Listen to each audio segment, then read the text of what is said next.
గత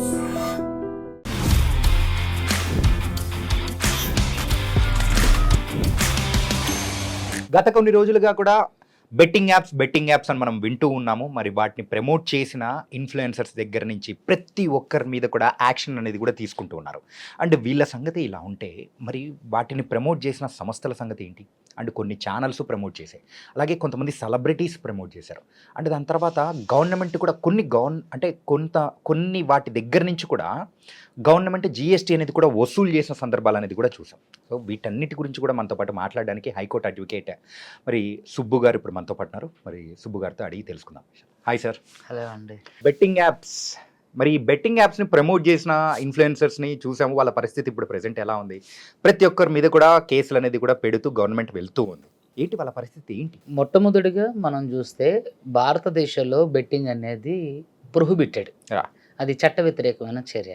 కొంతమంది చోటమోట ఈ ఇన్ఫ్లుయెన్సర్స్ ఎవరైతే ఉన్నారో, ఈ వైఎస్ అన్ని యాదవ్ కానివ్వండి, తర్వాత ఆ చేపల బోట్ అతను, తన పేరు నాని దగ్గర నుంచి విష్ణుప్రియ, తర్వాత టేస్టీ తేజ, ఇట్లా రకరకాల Harsha Sai, one of the పెద్ద చేప తిమ్మింగలం ఎవడనంటే హర్ష సాయి. వీళ్ళందరూ ఏంటంటే లక్షల్లో ఆర్జించడం కోసం, వాళ్ళ స్వప్రయోజనం కోసం, వాళ్ళ స్వార్థం కోసం, వాళ్ళు డబ్బులు సంపాదించడం కోసం గ్రామీణ స్థాయిలో ఉన్నటువంటి అనేక యువతని వీళ్ళు తప్పుదోవ పట్టించి ఇప్పుడు ఒక స్థాయి, ఇప్పుడు హర్ష సాయి అనే వ్యక్తి ఉండు, తను ఫ్రీ పెట్రోల్ అని రకరకాలుగా చాలా వరకు పాపులారిటీ సంపాదించి జనాల్లోకి వెళ్ళిన వ్యక్తి, ఒక మంచి పేరు అనే ఒక ముసుగులో ఉండి అతని మీద రేప్ కేసులు, తర్వాత కొంతమంది సెలబ్రిటీస్ తన మీద కేసు వేయడం, ఇలాంటివి అంటే అద్దంకు ఒకవైపు మాత్రమే మంచిని అతను ప్రమోట్ చేసుకొని తన స్వయం అంటే తనంతగా తానుగా ప్రమోషన్స్ చేసుకొని జనాల్లోకి వెళ్ళిన ఒక వ్యక్తి, మంచి వ్యక్తిగా పేరు పొంది, అంటే మంచి వ్యక్తిగా ముసుగుకు కప్పుకున్నటువంటి వ్యక్తి, జనాలలో ఊర్లో వాళ్ళు ఎలా ఉంటారంటే సాధారణంగా అమాయకంగా ఉంటారు. ఇలాంటి ఒక ప్రమోషన్ అంటే ఒక ప్రసిద్ధి చెందిన వ్యక్తులు అంటోడు, లేదంటే కొంత పాపులారిటీ సంపాదించిన వ్యక్తులు అంటోళ్ళు ఏంటంటే చెప్తే జనాలు విలేజ్ స్థాయిలో ఉన్న వాళ్ళు అమాయకంగా నమ్మేస్తూ ఉంటారు.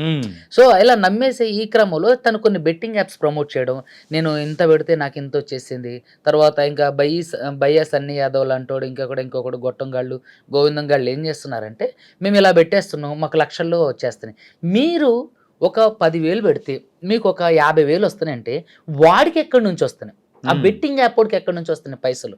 ఈరోజు ఎండలో కష్టపడి కూలి చేసేవాడికి 250 రూపాయలు వస్తున్నాయి. అదేవిధంగా ఈ సాఫ్ట్వేర్ ఇలాంటి విషయాలలో అంటే కొంతమంది ఎంప్లాయీస్కి ఎంత వస్తాయి? ఒక 1,000 రూపాయలు వస్తాయి.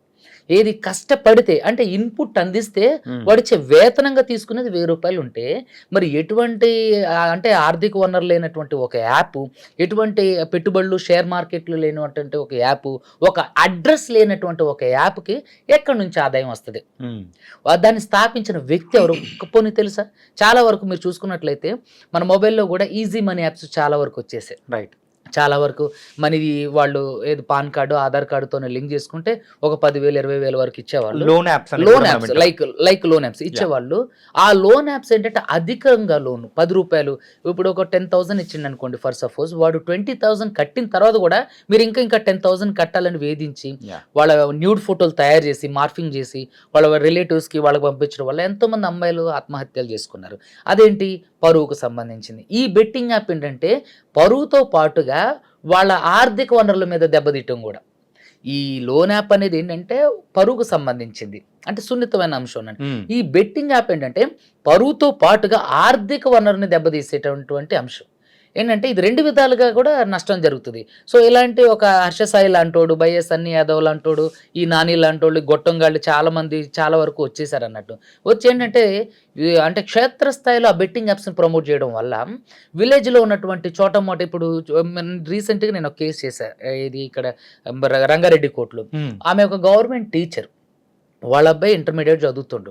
వీడు ప్రమోషన్ చేసింది ఇప్పుడు ఎవరైతే హర్ష సాయి అనే వ్యక్తి ఉండో అతను ప్రమోషన్ చేసిన ఒక యాప్లో ఇతను బెట్టింగ్ పెట్టి వాళ్ళ అమ్మ శాలరీ అకౌంట్ లింక్ అయి ఉంటే 11 లక్షల రూపాయలు పోగొట్టుకుంది. 11 లక్షలు చూస్తే కడుపు తరుక్కుపోయింది. ఆమె ఏడుస్తుంది. ఆమె గవర్నమెంట్ టీచర్, ఆమె ఒక గవర్నమెంట్ టీచర్. 11 లక్షల సేవింగ్ అకౌంట్లో నుంచి వీడు అకౌంట్ లింక్ అయి ఉంటే దాంట్లో నుంచి బెట్టింగ్ యాప్లో పెట్టి 11 లక్షలు. ఈ ఉసిరి ఎవరిది?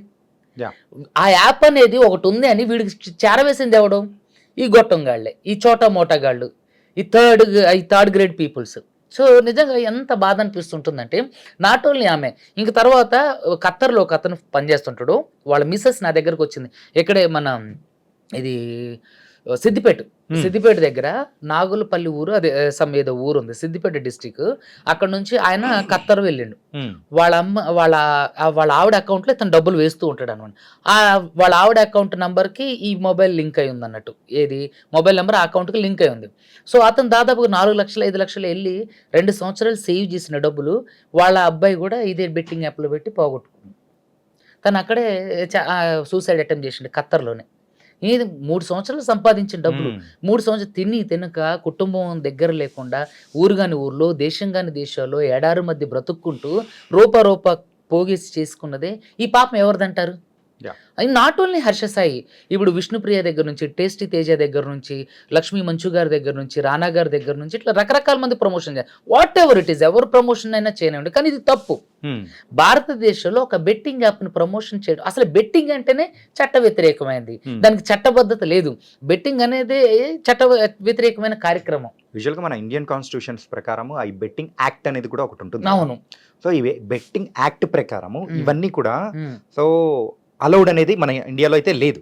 అయినా కానీ ఇంత ధైర్యంగా ఇంత మందితో ప్రమోట్ అనేది కూడా బహిరంగంగా ఎలా చేపించారు? అయితే కొంతమంది రాజకీయ నాయకుల సపోర్ట్ అండదండలో దీనికి లేకుండా అయితే ఉండవండి. మీరు చూసినట్లయితే ఇంతకుముందు మనం మాట్లాడుకున్నాం, మనీ యాప్స్ అంటే లోన్ యాప్స్ అనేవి చైనా నుంచి నార్త్ ఇండియాలో, అంటే చైనా వాళ్ళు నార్త్ ఇండియా నుంచి దాన్ని యాక్టివేట్ చేస్తూ అక్కడ నుంచి డబ్బులు గుంచడం, అమ్మాయిల్ని న్యూడ్ ఫోటోలు తయారు చేసి వాళ్ళు చంపడం ఎలాగైతే జరుగుతుందో, ఈ లోన్ యాప్స్ ఇండియాలోనే తయారైనవి. ఇండియాలోని పెద్ద పెద్ద బడా నేతలు వాళ్ళు వేరే వాళ్ళతో ఈ యాప్లు పెట్టించి, ఈ బెట్టింగ్ యాప్స్ పెట్టించి బడా నేతలు, చిన్న చిన్న చోట మొటగలు, పెద్ద పెద్ద బడా నేతలు, పేరు గంచిన బడా నేతలు, భారతదేశంలో ఉన్న బడా నేతల ద్వారానే ఈ బెట్టింగ్ యాప్స్ అనేవి ఈ మన ఇండియాలో నడుస్తుంది. మీరు చూసుకున్నట్లయితే Dream11 బెట్టింగ్ యాప్ కాదా? అదే డైరెక్ట్ గా క్రికెటర్లే తమ వీపుల మీద బనియన్ మీద వేసుకొని దాన్ని ప్రమోషన్ చేస్తున్నారు, దాంట్లో బెట్టింగ్లు పెడుతున్నారు.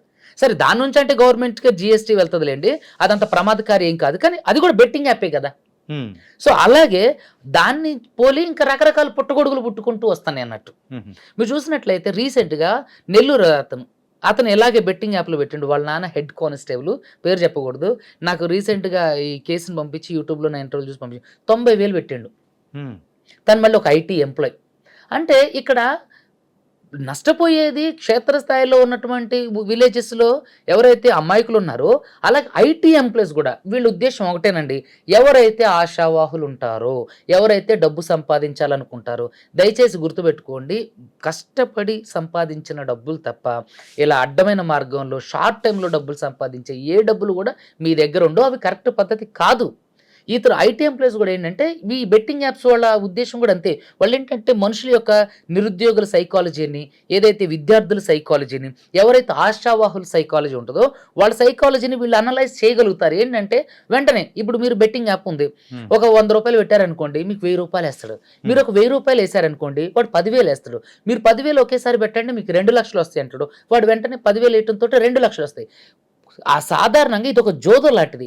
మనం సాధారణంగా చూస్తుంటే విలేజ్లలో పెద్ద పెద్ద తిరునాళ్ళు, జాతరలు జరిగేటప్పుడు రెడ్ వైట్, రెడ్ బ్లాక్, తర్వాత ఇలా ఏవో డబ్బాలు వేసి ఇలా వేస్తుంటారు అన్నట్టు.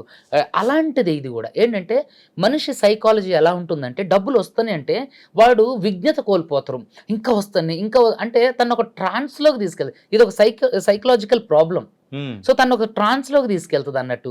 సో చుట్టుపక్కల ఏది కూడా ఆలోచించడు, మనిషి ట్రిప్ అవుతుంటాడు. సో దాని మీదే పెడుతుంటాడు, పోతున్నా సరే వస్తుంది అంటే దాన్ని ఒక సైకలాజికల్ సర్కిల్లోకి లాగేసినట్టు మనిషిని. సో ఆ సర్కిల్లోకి వచ్చిన మనిషి ఏం చేస్తారంటే, 10 రూపాయలు పెడితే 100 రూపాయలు వస్తాయి, 100 రూపాయలు పెడితే 1000 రూపాయలు వస్తాయి, 1000 రూపాయలు పెడితే 1,00,000 రూపాయలు, 1,00,000 రూపాయలు పెడితే 2 లక్షలు వస్తాయన్న. అప్పుడు వీడు ఏం చేస్తారంటే 2 లక్షలు వచ్చినాయి అనుకోండి, అబ్బాయి ఇదేదో బాగుంది, సో మనం ఒకసారి 10 లక్షలు పెడదామని అప్పు చేసో, లేదా ఇంట్లో ఉన్నాయో, లేదో బంగారం అమ్మో, లేదో భూమి తాకట్టు పెట్టి ఒక 10 లక్షలు అందులో పెడతారు. కథం 10 లక్షలు అట్టే. వీడు 2 లక్షలకు కాకుండా వీడిచ్చిన 10 లక్షలు 8 లక్షలు, మొత్తం 8 లక్షలు, దాదాపుగా 8.5 లక్షల వరకు వీడు క్షవరం చేస్తాడు.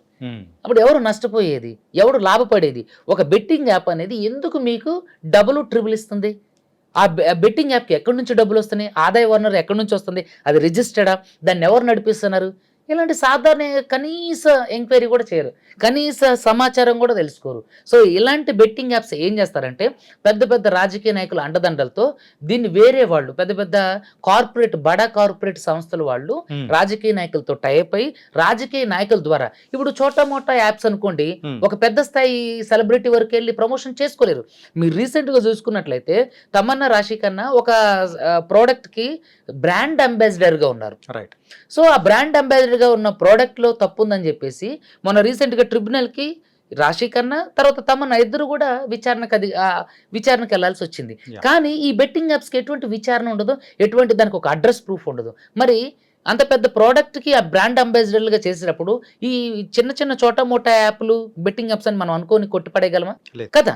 ఖచ్చితంగా దీని వెనక ఇప్పుడు ఒక పెద్ద స్థాయి సెలబ్రిటీ దానికి ప్రమోట్ చేస్తానంటే దానికి ఖచ్చితంగా ఎవరికొకళ్ళు రెఫర్ అన్నా చేసి ఉండాలి, లేదంటే ఇదన్నా వాళ్ళకి తెలిసి ఉండాలి, లేదంటే ఆ బెట్టింగ్ యాప్తో ఈ సెలబ్రిటీకి ఇండైరెక్ట్ సంబంధాలైనా ఉండాలి. ఇప్పుడు సెలబ్రిటీస్ అని అంటున్నారు. సో నిన్న మొన్నటి వరకు అంటే ఇప్పటి వరకు కూడా మనం చూస్తే ఇన్ఫ్లుయెన్సర్స్ మీద కేసులు పెట్టడం అనేది కూడా చూస్తాం. ఇప్పుడు సెలబ్రిటీస్ కూడా మరి వాళ్ళు కూడా ప్రమోట్ చేశారు. వాళ్ళ ద్వారా కూడా చనిపోయిన వాళ్ళు కానీ నష్టపోయిన వాళ్ళు బోల్డ్ ఎంతమంది ఉన్నారు. వాళ్ళ మీద యాక్షన్ అనేది ఎలా ఉండబోతుంది? చూడండి, ఒక్క సంవత్సరం 2024 సంవత్సరంలో మళ్ళీ ఈ 2025 సంవత్సరం కలిపి తెలంగాణలో 1000 మంది చనిపోయారు. ఓన్లీ బెట్టింగ్ యాప్లో మనీ పోగొట్టుకొని. ఓకే. మీరు చూసుకున్నట్లయితే రీసెంట్గా టీచర్ కూడా సూసైడ్ అటెంప్ట్ చేసింది, కానీ బ్రతికి బట్టగట్టి సరే ఏమైనా న్యాయం దొరుకుతుందేమో అని చెప్పేసి యూట్యూబ్ ద్వారా నా ఇంటర్వ్యూ చూసి నా దగ్గరకు వస్తే నేనేం చేయగలను? ఆ బెట్టింగ్ యాప్స్కి ఒక అడ్రస్ లేదు, ఒక మేనేజర్ లేడు, ఒక హెడ్ ఆఫీస్ లేదు, దాని ప్రభుత్వ చట్టబద్ధత కల్పించింది లేదు. దాన్ని ఎలా మనం ఐడెంటిఫై చేస్తాం? ఎలా దాని మీద కేసు వేయగలుగుతాం? సో దీని మీద ఖచ్చితంగా దృష్టి సారించాల్సిందంటే అది ఖచ్చితంగా గవర్నమెంటే, అది కూడా సెంట్రల్ గవర్నమెంట్ ఖచ్చితంగా ఒక ఆర్డినెన్స్, ఒక జియోను, స్పెషల్ జియోను పాస్ చేసి ఈ బెట్టింగ్ యాప్స్ అన్నింటినీ ఆపేయాల్సిందే తప్ప ఒక సాధారణంగా అడ్వకేటో ఒక పోలీస్ ఆఫీసర్, ఇప్పుడు సిపి సర్జనర్ గారు ఉన్నారు, సిపి సర్జనర్ గారు దీన్ని ఆపచేయాలి అంటే దీన్ని ఆపేయలేరు. క్షేత్రస్థాయిలో దీన్ని రాకోకుండా యూట్యూబ్లో కానీ లేదంటే యాడ్స్లో కానీ లేదంటే సినిమాస్లో కానీ రకరకాలుగా రాకూడదు అంటే ఏం చేయాలి? గవర్నమెంట్ ఒక ఆర్డినెన్స్ అన్నది తీసుకురావాలి, లేదంటే ఒక స్పెషల్ జియో కానీ పాస్ చేయాలి. సిపి సజ్జనర్ గారి వల్ల లేకపోతే అడ్వకేట్ సుబ్బు వల్ల ఇది ఆగదు. దాదాపుగా దేశంలో ఉన్నటువంటి ఎంతో మందిలో అవగాహన వచ్చినా సరే ఇది ఆగదు. సో దీనికి సంబంధించింది ఏదైనా చెయ్యాలి సెంట్రల్ గవర్నమెంట్ మాత్రమే చేయగలదు. ఒక సెంట్రల్ గవర్నమెంట్ తలుచుకుంటే తప్ప దీన్ని ఎవరో ఆపలేరు. ఖచ్చితంగా ఈ బెట్టింగ్ యాప్స్ అన్నీ కూడా లోకల్లో ఉన్న రాజకీయ నాయకులతో దేశంలో ఉన్న రాజకీయ నాయకులు టైప్ అయ్యి వాళ్ళ ద్వారా మాత్రమే సెలబ్రిటీస్ అప్రోచ్ అయ్యి వాళ్ళు ప్రమోషన్ చేస్తున్నారు తప్ప ఇది ఇంకొకటి అయితే కాదు. ఈ బెట్టింగ్ యాప్ అనేది ఒక పెద్ద మాఫియా. మెడికల్ మాఫియా ఏ విధంగా అయితే ఉందో ఈ బెట్టింగ్ మాఫియా అనేది కూడా తెలంగాణలో విస్తృతంగా ఉంది. అది దాన్ని మూలాలు కనిపెట్టడం అనేది చాలా కష్టం. ఎవరు దీన్ని ప్రమోషన్ చేస్తున్నారు, అసలు ఇది ఎక్కడి నుంచి ఇది అంటే తయారై వచ్చింది, ఈ యాప్ ఎవరు క్రియేట్ చేశారు, దీనికి బేస్ పాయింట్ ఎక్కడ ఉంది, అసలు దీని ఓనర్స్ ఎవడు, ఈ వేసిన డబ్బులన్నీ ఎవరి దగ్గరికి వెళ్తాయి అనేది ఎవరికి తెలియదు. Answer zero. ట్రాక్ చేయడం కానీ అసలు వల్ల కాదంటారా? ట్రాక్ చేస్తే ఎవడో అనామకుడితే ఒక అకౌంట్ లో ఉంటుంది, ఆ అకౌంట్ లో ఒక 10,000 20,000 మాత్రం ఉంటాయి, ఆ అకౌంట్ ని సీజ్ చేస్తారు. ఈ రాజకీయ నాయకులు అండదండలు ఉన్నప్పుడు ఆ అకౌంట్ లో పడ్డ డబ్బుల్ని డ్రా చేయడం ఎంతలోకండి కదా. ఎవడో అనామకుడిని బలి చేస్తారు. క్షేత్రస్థాయిలో ఒక సిబిఐ ఎంక్వైరీ లాంటిది, ఇది కేంద్ర దర్యాప్తు సంస్థ లాంటి ఒక పెద్ద ఉన్నతమైనటువంటి అంటే ఎక్కువ స్టాండర్డ్స్ కలిగినటువంటి ఒక దర్యాప్తు సంస్థ దర్యాప్తు చేస్తే ఎవడో ఒక అనామకుని తీసుకొచ్చి చేస్తారు. మీరు రీసెంట్గా ఒకటి వెబ్ సిరీస్ వచ్చింది హిందీలో, ఇది బ్లాక్ వారెంట్ సమ్మేదు, దాంట్లో దేని గురించి ఉంటుంది అన్నట్టు. వాళ్ళంతా ఏంటంటే ఫోన్లు చేసి మనీ అంతా అకౌంట్లో మీకు క్రెడిట్ కార్డు టోకెన్స్ వచ్చాయండి, అది వచ్చాయి, మీకు మీ ఓటీపీ చెప్పండి. ఇది ఎలా అయితే స్కామో ఇది కూడా అలాంటి దానికంటే పెద్ద స్కామ్, దాని తాత స్కామ్ ఇది. సో దీంట్లో ఇప్పుడు మనం ఒక కేసు వేయాలనుకోండి, ఫర్ సపోజ్ మీ మీద కేసు వేయాలి, మీకు ఒక అడ్రస్ ప్రూఫ్ ఉంది, మీకు ఒక ఐడెంటిటీ ఉంది, మీ మీద కేసు వేయచ్చు, నోటీస్ అడ్రస్కి పంపించవచ్చు. మరి బెట్టింగ్ యాప్ మీద కేసు వేసి ఎవరికి నోటీస్ పంపించాలి? దానికి CEO ఎవడు, దానికి మేనేజింగ్ డైరెక్టర్ ఎవడు, లేదంటే దాని ఎగ్జిక్యూటివ్ ఎవడు, లేదంటే దాని హెడ్ ఆఫీస్ మేనేజర్ ఎవడు, అసలు దాని ఆఫీస్ ఎక్కడ ఉంది? అంటే ఇప్పుడు వీటి గురించి అంటే వీటి ద్వారా సంపాదించిన వాళ్ళ గురించి ఒకసారి మాట్లాడుకుందాం. మెయిన్గా ఏమీ లేకుండా సో నార్మల్గా ఉన్న వాళ్ళు ఈరోజు రేంజ్ రోవర్ అని చెప్పేసి జాగ్వర్ కారు, 4 అంతస్తులు బిల్డింగ్లు ఇట్లా వేసేసుకొని వీటితో అంటే ఇలా ఒక్క స్థాయిగా ఇలా రావడము, అంటే ఈ మొత్తం డబ్బులు మొత్తం ఈ బెట్టింగ్ యాప్స్ నుంచి రావడమే కదా. 100కి 200. ఇంకొకటి హైలైట్ ఏంటంటే వాళ్ళు ఎంత అంటే ఇంత రెక్లెస్గా ఇంటర్వ్యూస్ ఇచ్చేటప్పుడు కూడా ఏమంటున్నారంటే ఇప్పుడు నేను ప్రమోట్ చేయకపోతే వేరే వాళ్ళు ప్రమోట్ చేస్తారు, అప్పుడు నేను చేస్తేనే బెటర్ కదా అని ఇట్లాంటి మాటలు మాట్లాడడం. కానీ ఇంకొంతమంది హైలైట్ ఏంటంటే ఇది మొత్తం కేసులు జరుగుతున్నాయని చెప్పేసి నన్ను క్షమించండి, నేను ఒక 1 year బ్యాక్ చేశాను, ఇప్పుడేం నేను చెయ్యట్లేదు, సో అలాంటిది చెయ్యొద్దు, తప్పు. అంటే అప్పుడు చేసినప్పుడు గుర్తు రాలేదా? ఇప్పుడు ఏంటి కేసులు వాళ్ళ మీద పడుతున్నాయని చెప్పేసి ఇలా మాట్లాడడం అనేది ఏమనుకోవాలి దీనిలో? హాస్యాస్పదం అండి. ఆ జనాలు లేదంటే పోలీసు వాళ్ళు లేదంటే కోర్సు పిచ్చివాళ్ళు అనుకుంటున్నారు వీళ్ళు. కానీ విషయం ఏంటంటే వీళ్ళే పిచ్చివాళ్ళు. మేము 1 year బ్యాక్ చేసాం, తప్పు ఎప్పుడు చేసినా తప్పే. దొంగతనం 1 year క్రితం చేసినా అది దొంగతనమే, ఇప్పుడు చేసినా దొంగతనం. ఇప్పుడు 1 year తర్వాత చేసి నేను ఇప్పుడు చేయలేదన్నా అది దొంగతనమే. దానికి ఖచ్చితంగా చట్టపరంగా శిక్ష పడాల్సిందే. నీలాంటి ఒక బెట్టింగ్ యాప్స్ మీరు చూస్తే సురేఖ వాణి కూతురు కూడా బెట్టింగ్ యాప్స్ ప్రమోషన్ చేసింది. సింపుల్గా చాలా ఒక బెట్టింగ్ యాప్ ప్రమోషన్ చేశా, దానివల్ల కొంతమంది నష్టపోయారు, ఇది నా తప్పు అని ఒక రిగ్రెట్ ఫీల్ కూడా లేకోకుండా స్టైలిష్గా ఇలా రంగులు పూసుకొని ఇట్లా ఏదో పాష్గా ఏదో న్యూస్ రీడ్ చదివినట్టుగా చాలా విచిత్రంగా చదువుతుంటే అది చూసిన వీడియో చూసి నాకు చాలా బాధ అనిపించింది. నీకు ఒక బాధ్యత లేదు, నీ వల్ల నువ్వు బెట్టింగ్ యాప్ ప్రమోషన్ చేసావు, నాకు తప్పైంది అనే ఒక అభద్రతా భావం కానీ లేదంటే ఒక తప్పు చేశాననే భావన కానీ నీలో కనిపించకుండా ఏదో ఒక పబ్లిక్ నోటీస్ ఇవ్వాలి అన్నట్టుగా స్టైలిష్గా చేసి స్టైలిష్గా మాట్లాడుతూ చేశారు కదా. అది కూడా యాక్సెప్టబుల్ కాదు నాకు తెలిసినంత వరకు. అలాంటి వాళ్ళని కూడా పనిష్ చేయాలి. నేను ఎప్పుడూ చేసా, సంవత్సరం క్రితం చేసా, ఇప్పుడు చేస్తలేదంటే నువ్వు అప్పుడు చేసిన దానికి ఎంతోమంది నష్టపోయి ఉంటారు. నువ్వు అప్పుడు చేసిన దానికి ఈ 1000 మందిలో నువ్వు ప్రమోషన్ చేస్తే చచ్చిపోయిన వాళ్ళు ఎంతమందో ఉండాలి. మరి అలాంటప్పుడు నువ్వు ఖచ్చితంగా చట్టానికి వ్యతిరేకమైన కాదు, వాళ్ళు చనిపోవడానికి నువ్వే కారణం. నువ్వు ఖచ్చితంగా బెట్టింగ్ యాప్స్ ప్రమోషన్ చేసిన వాళ్ళందరి మీద కూడా 306 కేసు వేయాలి, ప్రోవోక్ కేసు ఖచ్చితంగా వేయాలి. వీళ్ళు అంటే వీళ్ళు ఇండైరెక్ట్గా చేయడం వల్ల ఎంతోమంది చచ్చిపోయారు, ఎంతోమంది ప్రాణాలు. తెలంగాణలో 1000 మంది చనిపోయారంటే సంవత్సర కాలంలో, మరి భారతదేశం మొత్తంలో ఎంత? ఇది అఫీషియల్గా తెలిసిన లెక్క మాత్రం 1000 మంది. తెలియకోకుండా ఎంతమంది చచ్చిపోయారు, రికార్డులలోకి రాకుండా ఎంతమంది చచ్చిపోయారు, అదంతా మీ తప్పు కాదా? ఇప్పుడు హర్ష సాయి కానీ లేకపోతే బన్నీ ఎవడు యాదవ్ ఆడేవాడు సన్నీ యాదవ్, భయ్యా సన్నీ యాదవ్, తర్వాత నాని, తర్వాత టేస్టీ తేజ, తర్వాత సురేఖ వాణి కూతురు, తర్వాత వీళ్ళంతా ఎవడైతే వీళ్ళందరూ ఉన్నారో వీళ్ళందరూ చేసిన తప్పు కదా, మీ వల్లే కదా ఇంతమంది చనిపోయింది.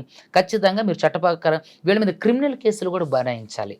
వీళ్ళు ఎలా అంటే ఇప్పుడు తప్పు చేసి ఇప్పుడు ఫన్ బకెట్ భార్గవ్ ఏ విధంగా అయితే ఒక రేప్ కేసులో ఉండి జైలుకి వెళ్ళాడో అదేవిధంగా ఈ దాంట్లో కూడా వీళ్ళందరి మీద కూడా హత్య అంటే ప్రోవోక్ కేసుకు రావాల్సిందే ఖచ్చితంగా. వీళ్ళందరి మీద కూడా 306 కేసు వేయాల్సిందే. ఈ నాట్ ఓన్లీ ఈ కేసులు, మనీ లాండరింగ్స్ ఈ కేసులు ఎలాంటివి కాకోకుండా వీళ్ళు చట్టానికి అంటే సమాజానికి చీడ పురుగులు, వీళ్ళ వల్ల ఎటువంటి ఉపయోగం లేదు. ఎంతోమంది చావుకు కారణమయ్యారు వీళ్ళు ఇండైరెక్ట్గా. వీళ్ళ స్వలాభం కోసం, అంటే వీళ్ళ ఆర్జితం కోసం, వీళ్ళు ధనాపేక్షతో, వీళ్ళు అహంకారంతో మమ్మల్ని ఎవరు ఏం చేయలేరులే, బెట్టింగ్ యాప్ అనేది అని ఒక ప్రత్యేకమైన చట్టం లేదు, సో దీనివల్ల ఎవరికి ప్రాబ్లం రాదు, సో మనం ఈ విచ్చలవిడిగా బెట్టింగ్ యాప్స్ చేయొచ్చు, మనం సంపాదించుకోవచ్చు, సంపాదించుకుంటూ వాడు ఎవడో చేస్తే మనకేంటి. వీళ్ళకి కనీస బాధ్యత సమాజం పట్ల కానీ, చట్టాల పట్ల కానీ, లేదా కుటుంబ వ్యవహారాల పట్ల కానీ, లేదంటే లోకం పట్ల కానీ, సాటి మనిషి పట్ల ఎటువంటి బాధ్యత లేదు. ఎలాంటి బాధ్యత లేని వ్యక్తులు సమాజానికి పట్టిన చీడ పురుగులు లాంటి వాళ్ళు. వీళ్ళు సమాజానికి వీళ్ళ వల్ల ఎటువంటి ఉపయోగం లేదు. కాబట్టి వీళ్ళందరి మీద కూడా హత్యా నేరాలు కూడా వీళ్ళ మీద మోపి వీళ్ళందరినీ జైల్లోకి వెళ్ళి కఠినంగా శిక్షించాలి. ఇప్పుడు మీరు ఇందాక అన్నట్టుగా ఏదైతే బెట్టింగ్ యాప్స్ ఉన్నాయో ఈ బెట్టింగ్ యాప్స్ వల్ల చనిపోయిన వాళ్ళ కుటుంబాలకి వీళ్ళ ఆస్తుల నుంచి డబ్బులు ఇవ్వాలి. వీళ్ళు ఏదైతే సంపాదించారో వీళ్ళ ఆస్తులు రికవరీ చేసి మరి వాళ్ళకి నష్టపరిహారంగా చెల్లించాలి.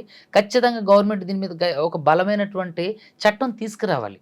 ఇంకా మునుపెన్నడూ జరగని విధంగా వీళ్ళని శిక్షిస్తే రాబోయే రోజులలో ఒక పోక్సో కేసు పడితే ఏ విధంగా అయితే శిక్ష పడుతుందో, ఏ విధంగా అయితే భయంకరమైన శిక్షలు అనుభవిస్తారో, వేరే వాళ్ళ చావుకారమైనటువంటి చోటమోట ఈ గ్యాంగ్కి కూడా ఖచ్చితంగా అలాంటి శిక్షలు పడితేనే రేపొద్దున ఇంకొకటి చావుకు కారణం కాకుండా బెట్టింగ్ యాప్స్ ప్రమోషన్ అనేది చాలా వరకు తగ్గిపోతుంది అనేది నా అంశం. ఇప్పటి వరకు ఇన్ఫ్లుయెన్సర్స్ అంటే మనం మాట్లాడుకున్న వాళ్ళ విషయంలో నోన్ ఇన్ఫ్లుయెన్సర్స్ వాళ్ళందరినీ మనం చూసాము, విన్నాం. కాకపోతే కొంతమంది చోటా మోటా వాళ్ళు, అంటే కొంతమంది ఏంటంటే ఒక 10,000 పైన ఫాలోవర్స్ ఉన్న వాళ్ళు కూడా చాలా మంది ప్రమోట్ చేశారు. మరి వాళ్ళ సంగతి ఎలా ఉండబోతుంది? ఎవరైనా అంతేనండి. 10,000 మంది ఫాలోవర్స్ ఉన్నా, 10 లక్షల మంది ఫాలోవర్స్ ఉన్నా, ఒక్కడే ఫాలోవర్స్ ఉన్నా సరే యూజువల్‌గా ఈ బెట్టింగ్ యాప్స్ విషయానికొచ్చేటప్పటికి వాళ్ళు ఏంటంటే ఎవరైనా అమ్మాయి అందంగా ఉంది. సో, వాళ్ళకి ఫాలోవర్లు పెరుగుతున్నారు అనేటప్పటికి వాళ్ళని టచ్ చేసి వాళ్ళ త్రూ అనేది ప్రమోట్ చేయించడం అనేది కూడా జరిగింది. హ్మ్. సో, ఎవరైనా అబ్బాయి విషయంలో సో, కొంచెం ఫ్యాషన్ ఇన్‌ఫ్లుయెన్సర్ అయినా ఎట్లున్నా గాని ఎలాంటి వాళ్ళైనా గాని హ్మ్. ఫాలోవర్స్ ర్యాపిడ్‌గా పెరుగుతున్నారు అని అనుకున్న వాళ్ళ మీద టార్గెట్ చేసి ఈ బెట్టింగ్ యాప్స్ ప్రమోషన్ అనేది ఎక్కువగా జరిగింది. అవును. అంటే ఇప్పుడు ఎవరైతే ప్రమోట్ చేశారో వాళ్ళందరి మీద కేసులు పడే అవకాశాలు ఉన్నాయా? 100కి 200% అందరి మీద కేసులు పడే అవకాశాలున్నాయి. అందరి మీద కేసులు పెట్టాలి. అది పోలీసు వారి కనీస బాధ్యత. ఎందుకు అనంటే, ఇప్పుడు ఒకళ్ళని శిక్షించో, లేదా ఇద్దరిని శిక్షించో, లేదా ఒక 11 మందిని ఈరోజు కేసు అయింది. 11 మందిని శిక్షించో కాదు. ఎంతమందైతే ప్రమోట్ చేశారో, అందులో ఎంత పెద్ద సెలబ్రిటీ ఉన్నా సరే, వాళ్ళందరి మీద కేసు చేయాల్సిందే. చేస్తే మాత్రమే చట్టం ముందు అందరూ సమానమే అనే ఒక నానుడి అనేది ప్రజల్లోకెళ్తది. ఇప్పుడు మీరు చూసినట్లయితే నేను ఒక న్యూస్ చూసా పొద్దున ఒక ప్రముఖ ఛానల్‌లో. దాంట్లో ఈ నార్మల్ చోటా మోటా వాళ్ళ మీదే మీరు కేసులు ఫైల్ చేస్తున్నారు. ఒక పెద్ద సెలబ్రిటీలో ఒక నలుగురు పేర్లు చెప్పారు. వాళ్ళు కూడా ప్రమోషన్ చేశారు. వాళ్ళకి కూడా ఇదే విధంగా శిక్షించాలి. అంటే ఒక సాధారణ మనిషిలో వచ్చినటువంటి ఆ క్వెషన్‌కి రేపొద్దున పోలీసు వారు గాని, లేదంటే నాలాంటి వారు గాని, మీలాంటి వారు గాని సమాధానం చెప్పలేం. అంటే వీళ్ళకి ఏం లేదు గాబట్టి, వీళ్ళని అడిగేవాళ్ళు లేరు గాబట్టి, వీళ్ళు ఇప్పుడిప్పుడే ఎదుగుతున్నారు గాబట్టి, వీళ్ళ మీద అంటే లాఠీ గుబాళించారు. మరి వీళ్ళ మీద పెద్ద స్థాయిలో ఉన్నటువంటి సెలబ్రిటీ మీద ఎందుకు కేసు చేయలేదనే ఒక అపవాదు పోలీసుల మీద, గవర్నమెంట్ మీద రాకూడకుండా ఉండాలి అంటే, ఖచ్చితంగా బెట్టింగ్ యాప్స్ ప్రమోషన్ చేసిన వాళ్ళెవరైనా సరే, వాళ్ళు పోలీసులైనా, అడ్వకేట్‌లైనా, ఎంప్లాయీస్ ఎవరైనా సరే, సోషల్ మీడియా ఇన్‌ఫ్లుయెన్సర్స్ అయినా, ఎవడైనా సరే ఖచ్చితంగా కేస్ ఫైల్ చేయాల్సిందే. ఎందుకంటే ఈ కేస్ ఎందుకు ఫైల్ చేయాలంటున్నంటే, ఎంతోమంది భవిష్యత్తు ఆధారపడి ఉంది. ఎంతోమంది ఆర్థిక వనరులు దోపిడీకి గురవుతున్నాయి. ఎంతోమంది మనోవేదనకు గురవుతున్నారు. ఎంతోమంది వాళ్ళ కుటుంబ జీవితాలు సాధారణంగా గడపలేకపోతున్నారు. ఎంతోమంది వాళ్ళ దైనందిన జీవితంలో ఈ సంపాదించుకున్నదంతా పోగొట్టుకుని దుర్భరమైన జీవితం గడుపుతున్నారు. సో, కాబట్టి ఆళ్ళ ఉసురు పోసుకోవడానికి అంటే వ్ వాళ్ళకి జరగలేనప్పుడు న్యాయం, ఇంక మిగతా వాళ్ళకి ఎలా జరుగుతుంది? సరైన సమయానికి సరైన న్యాయం జరగకపోవడం అన్యాయంతో సమానం. రైట్. అదే విధంగా తప్పు చేసిన వాళ్ళని అందరిని శిక్షించకపోవడం కూడా అన్యాయమే. ఇప్పుడు ఈ చోటా మోటా వాళ్ళ మీద 11 మంది మీద కేసు ఫైల్ చేయడమే కాదు. దీంట్లో పెద్ద పెద్ద వాళ్ళు కూడా ఉన్నారు. అలాంటప్పుడు బీసీసీఐ డైరెక్టర్‌ని కూడా మనం ఖచ్చితంగా అరెస్ట్ చేయాల్సిందే. ఎందుకంటే డ్రీమ్ 11 అనే ఒక అది కూడా బెట్టింగ్ యాపే కదా! యాహ్! బెట్టింగ్ యాప్ అన్నప్పుడు ఏదైనా బెట్టింగ్ యాపే. ఓకే. సో, అలాంటప్పుడు ఆయన మీద కూడా కేసు చేయాల్సిందేననేది నా అభిప్రాయం. ఇప్పుడు అందరి మీద కేసు చేసినప్పుడు ప్రమోషన్ చేసిన వాళ్ళు ఎంత పెద్దవాళ్ళైనా వాళ్ళ మీద కూడా కేసు చేయాలి.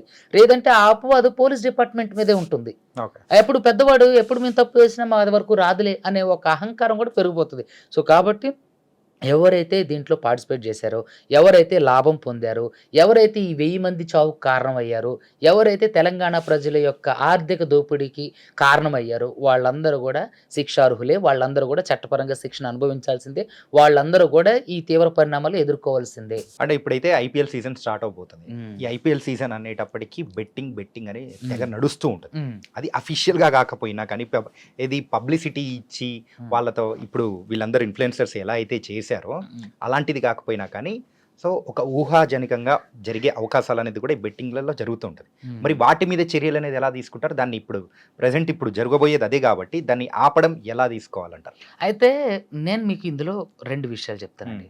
ఈ బెట్టింగ్ యాప్స్ అనేది, ఈ డ్రీమ్ 11 అనేది ప్రభుత్వం నుంచి కూడా కొన్ని కొన్ని విషయాలలో ఏంటంటే, మనం దాన్ని ఏం చేయలేకపోతుంటాం. ఈ డ్రీమ్ 11 మీద కూడా ఇప్పుడు బెట్టింగ్ అనేది కేవలం మిగతా బెట్టింగ్ యాప్స్ వల్లే నష్టపోరు. ఈ డ్రీమ్ 11 అనే యాప్ ద్వారా కూడా చాలామంది నష్టపోయినోళ్ళున్నారు. చాలా లక్షలు పోగొట్టుకున్నోళ్ళున్నారు. అంతవరకు ఎందుకండి, మా సిద్ధారం అనే గ్రామంలో మా ఫ్రెండ్ వాళ్ళ మదరు, వాళ్ళ వైశాస్, వాళ్ళ అమ్మ 14 లక్షలు అతని బెట్టింగ్ యాప్‌లో క్రికెట్ గురించి ఐపీఎల్‌లో పోగొట్టుకుంటే, ఆమె పురుగుల మందు కన్జ్యూమ్ చేసి చనిపోయారు. ఓకే. అసలు ఎంత పెయిన్‌ఫుల్ చూడండి. అంటే దానికి డ్రీమ్ 11 కూడా కారణమైంది గదా! సో, మరి అలాంటప్పుడు అది కూడా పనిషబులే. బెట్టింగ్ అనేది అది ఏదైనా బెట్టింగేనండి.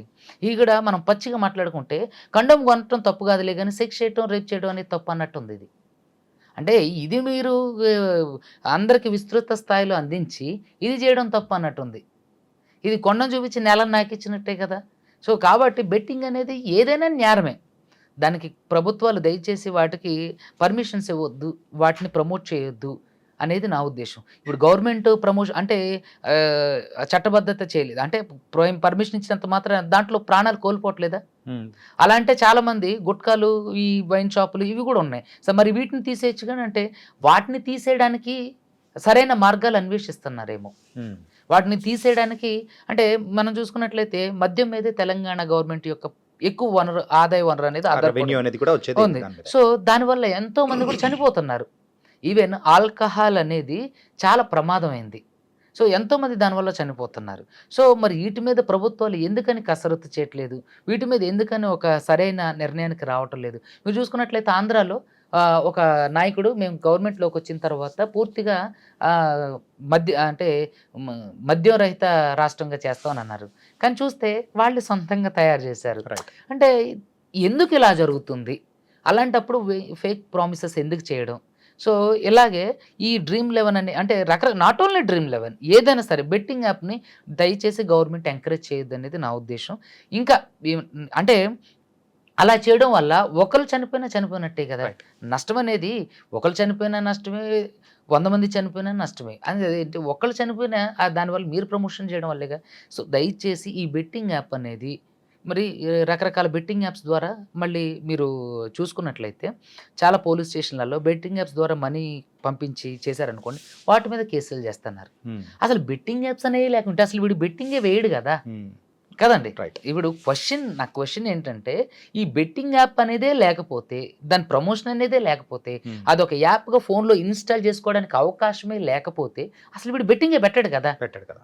మీరు దొంగ చేతికి తాళాలు ఇచ్చి వాడు దొంగతనం చేసేదాకా చూసి వాడిని మనమే దొంగని చేసి వాడికి ఒక దొంగ అనే ట్యాగ్ ఏసి తీసుకెళ్ళి జైల్లో పడేసినట్టుంది కదా!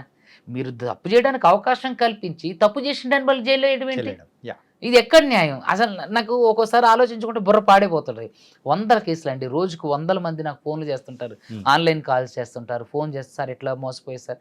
రీసెంట్‌గా అదే నెల్లూరు అబ్బాయి అని చెప్పా కదా! హెడ్ కానిస్టేబుల్ కొడుకాయన 90,000 పోగొట్టుకుండు ఒక్క రోజులోనే ఈ బెట్టింగ్ యాప్స్ ద్వారా. అంటే ఆళ్ళొక సైకలాజికల్ సర్కిల్‌లోకి లాక్కొచ్చేస్తారన్నట్టు. సో దాని తర్వాత వాళ్ళు డబ్బులు పోగొట్టుకున్న తర్వాత మొత్తం పూర్తిగా లాసిపోయాక అప్పుడు ఓహో! నేను మోసపోయాను అని చెప్పి తెలుస్తది. సో ఎంతోమంది చనిపోయిన వాళ్ళున్నారు. ఎంతోమంది వాళ్ళ ఆరోగ్యానికి దాచుకున్న డబ్బులు పోగొట్టుకున్నోళ్ళున్నారు. ఎంతోమంది ఇల్లు కట్టుకోవడానికి దాచుకున్న డబ్బులు పోగొట్టుకున్నోళ్ళున్నారు. ఎంతోమంది వాళ్ళ జీవనోపాధి అయిన డబ్బులు పోగొట్టుకున్నోళ్ళు. పోగొట్టుకోవడమే కాకుండా ఎంతోమంది చనిపోయారు. సంవత్సర కాలంలో 1000 మంది చనిపోయారంటే అది ఎంత పెద్ద ఇష్యూ అండి. గవర్నమెంట్లు ఎందుకు వీటి మీద సీరియస్ యాక్షన్ తీసుకోవట్లేదు అనేది నా బాధ. Yeah. సో దయచేసి ఈ బెట్టింగ్ యాప్ ప్రమోషన్ చేసేవాడు చోటగాడైన ఎవరైనా సరే చిన్నవాళ్ళ దగ్గర నుంచి పెద్దవాళ్ళు ఎవరైనా సరే ఈ బెట్టింగ్ యాప్ ప్రమోషన్ చేసిన వాళ్ళు ఖచ్చితంగా చట్టపరంగా శిక్షించాల్సిందే. వాళ్ళు ఈ లీగల్ కాన్సిక్వెన్సెస్ ఎదుర్కోవాల్సిందే. Thank you so much sir. ఏంటంటే లీగల్‌గా మెయిన్‌గా ఈ బెట్టింగ్ యాప్స్‌కి సంబంధించి అండ్ ప్రెజెంట్ ఇన్ఫ్లుయెన్సర్స్ వల్ల ఇన్ఫ్లుయెన్స్ అయ్యి చాలామంది ప్రాణాలు కోల్పోయారు. మరి వాళ్ళ మీద కఠిన చర్యలు ఉండాలని కూడా మీరు అంటున్నారు. సో ఈ విశ్లేషణ చాలా చాలా బాగుంది. Very informative. Thank you so much. Thank you అండి.